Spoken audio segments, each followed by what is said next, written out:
तो भाइयों छत्री को कुछ चल रहे हो लगे तो छत्री है तुमको बात लगेगी अच्छा बताओ है लेकिन तो मेरे भाइयों आप सबको फिर मालूम है मेरी ड्यूटी लगी थी कहाँ कुदरती अभी कुदरती के याद है और कुदरती में कौन लड़ रहे थे जानते हो ठाकुर रामवीर सिंह सुना है कितने लोगों को मालूम है कि ठाकुर रामवीर सिंह बातें हो रहे हैं बहुत लोगों को मालूम है मेरी ड्यूटी लगा दी वहां रामवीर सिंह जी ने कहा प्रदेश अध्यक्ष क्या हमारे यहाँ तो ड्यूटी महल होता ही कहा उनका फोन आया प्रदेश अध्यक्ष लिया महेश जी तुम्हें कुदरकी जाना है मैं कुदरकी में तेरो मुसलमान है बोले नहीं तुम्हें ड्यूटी इसलिए लगा रहा हूं रामवीर सिंह ने कहा मेरे क्षेत्र में ड्यूटी लगाओ मेरे भाइयों जब मैं वहां गया तो जो मुस्लिम गांव थे उनमें ड्यूटी थी मैंने उनसे कहा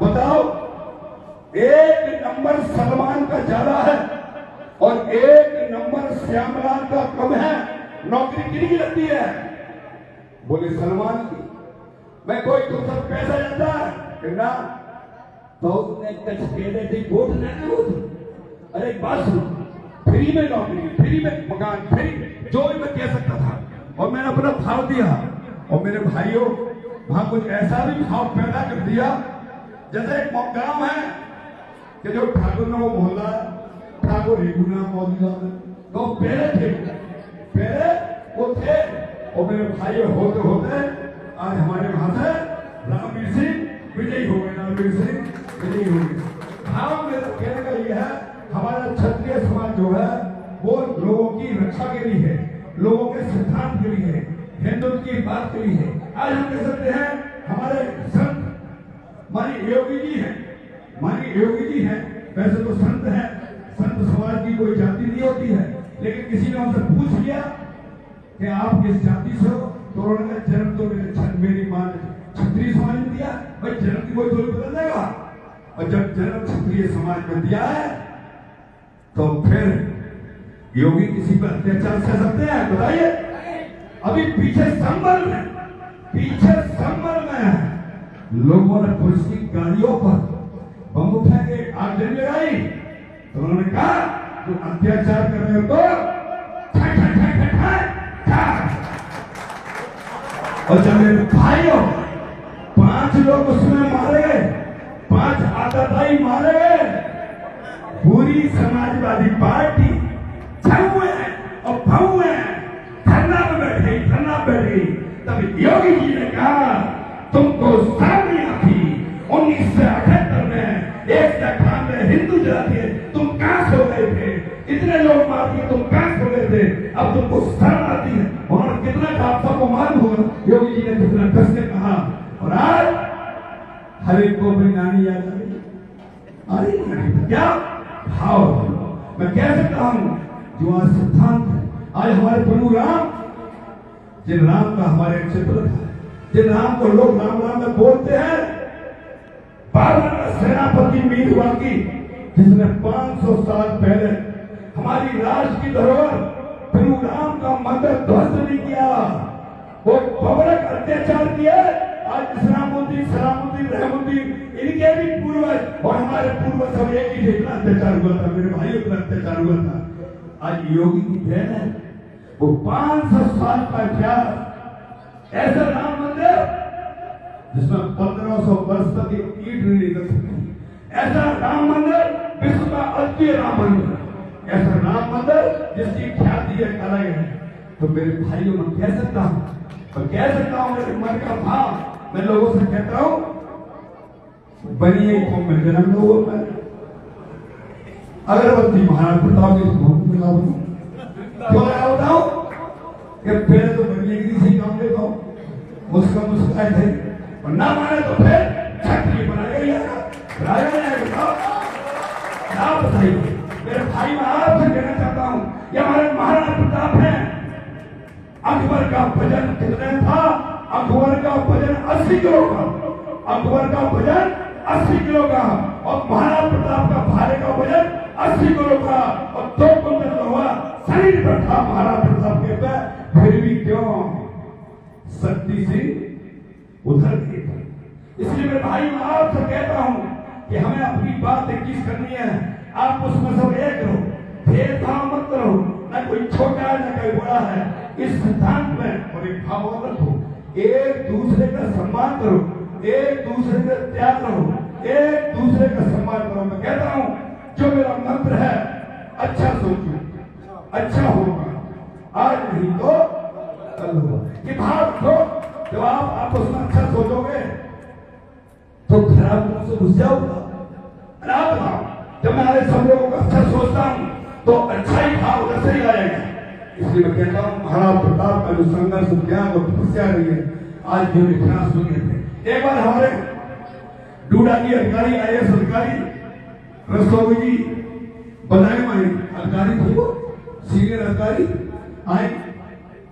मैं सम्मान में महाराज प्रताप की मूर्ति लोगों ने जातियों मारती बनी है। इन्होंने मुझे महाराज प्रताप की मूर्ति को उन्होंने मुझसे पूछा, लखनऊ चली गई। उसके बाद विधायक में उपहार में आपकी मूर्ति दी थी। ऐसे लोग कुछ देते और देश के लिए घास की रोटी, देश के लिए सर्वस्व न्यौछावर किया। तो ऐसे व्यक्तित्व, ऐसे महान व्यक्तित्व को नमन करेंगे नहीं करेंगे? वो यह बात तो आपकी सही है। तो कहने का भाव मेरा यह है, जब हम कहते हैं कि हमें अच्छे लोगों का नाम और सम्मान में होना चाहिए। लोग कहते हैं हम महाराज प्रताप के वंशज हैं, लोग कहते हैं महाराज प्रताप के वंशज हैं। कोई कहता है जयचंद के वंशज हैं। बताओ को कहता है, सही बताओ, जयचंद के भी वंशज होंगे, जयचंद के भी वंशज होंगे, होंगे नहीं होंगे, जो उनके उनके ही होंगे। लेकिन कोई जयचंद के नहीं कहता। क्यों नहीं कहता? जो देश के लिए सर्वस्व न्यौछावर करते हैं, जो देश के लिए सब कुछ करते हैं, जो अपनी समाज और जात की इज्जत रखते हैं सबका, और ऐसे व्यक्तित्व की वजह से सबका सम्मान होता है। इसलिए मेरे भाई मैं फिर कहता हूँ, जो हमारे योगी जी हैं, जिस प्रकार से जो भाव है, जिस प्रकार से भारतीय जनता पार्टी कार्य कर रही है, भविष्य में कोई भी ये कहेगा नहीं कि हमारे पूर्वज कोई और ही है। योगी कोई बताएंगे क्यों? आज मैं कह सकता हूं, आज उनका नाम घर के यूपी में ही नहीं, दूसरे प्रदेशों और विश्व के अंदर है। उदाहरण के लिए मैं कहता हूं, अभी मैं हरियाणा गया था। हरियाणा बहुत ठंडे थे, और आप सबको भी लगता होगा कि हरियाणा में कांग्रेस गवर्नमेंट आई, ऐसा शुरू में लग गया था। और मैं जब बोलता था, लोगों से कहता था, मैं सुनो कौन कौन योगी को जानता है? तो मैं यूपी से आया हूं, तो पूछता था बताओ तो मैं से योगी जी को कौन कौन चाहता है? सब लोग हाथ उठाते थे। कहता सुनो, योगी ने कहा है जाओ हरियाणा वालों से कह दो मोदी का मनोबल टूटे नहीं, मोदी का मनोबल टूटे नहीं, कमल के फूल की सरकार बनाओ। तो लोग जोश में बोलते थे, और हरियाणा में भारतीय जनता पार्टी की सरकार बन गई। इसलिए मैं आप सबको अनुमान करते हुए, अरे महाराज प्रताप के लिए ही तो हमारे वीर घमासान ने अपने बच्चे भी युद्ध में बलिदान कर दिए, और अपना पूरी संपत्ति उन्होंने महाराज प्रताप को दे दी। महाराज तुम हो तो हम हैं, और तुम ना हो तो हमारा कुछ नहीं है। इसलिए मेरे भाइयों, जो सरकार है समझो वो है, तो तुम्हारे चेहरे पर मुस्कान है।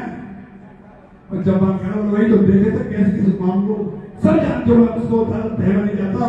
तो मेरे भाइयों, आप सबको मैं हृदय से बहुत बहुत बधाई देता हूँ कि आपने अपने इस महेश गुप्ता को इस कार्यक्रम में बुलाया।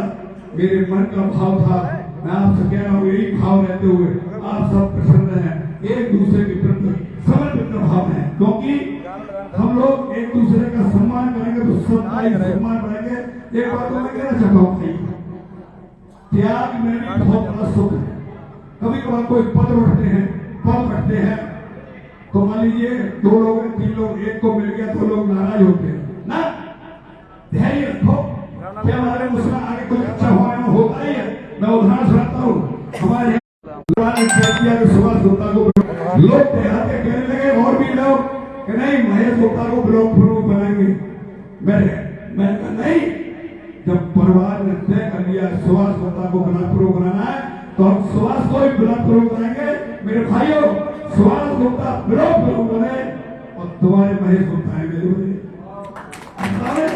तो इसलिए फिर हमें त्याग करना चाहिए। अंत में आप सबको मेरी शुभकामना। और मैं मेरी जो 2 मिनट की पूजा होती है भाइयों, मैं आपको सत्य कह रहा हूँ, मैं शब्दों में भी झूठ नहीं बोलना चाहता हूँ। मेरी 2 मिनट की पूजा होती है, मैं उस परम पिता परमेश्वर हरि बोल महाराज से प्रार्थना करता हूँ, और भी उसमें देवी देवता होते हैं, तो उनसे कहता हूँ हे महाराज जी मेरी कोई बात नहीं, मैं फटा पुराना भूखा प्यासा त्याग तपस्या ईमानदारी सच्चाई में मुस्कुराते हुए करूंगा। लेकिन ये मेरे लोग ये सब फले फूले तरक्की करें, इनके घरों में खुशहाली हो और खेत हो तो हरियाली हो, ये प्रसन्न होंगे। इनके पीछे मैं बैठा हूँ, मैं प्रसन्न हो जाऊंगा। मेरी पूजा में भाइयों 3 बार अपना संग बजा देता हूँ। आपको बहुत बहुत धन्यवाद, बहुत बहुत धन्यवाद। अंत में एक बात कहते हुए अपनी बात को विराम दूंगा। मेरे भाइयों अपने बधाई के अंदर पिछले साल 2024 में 400 मृत्यु हुई। कितनी? 400 एक्सीडेंट्स है और 4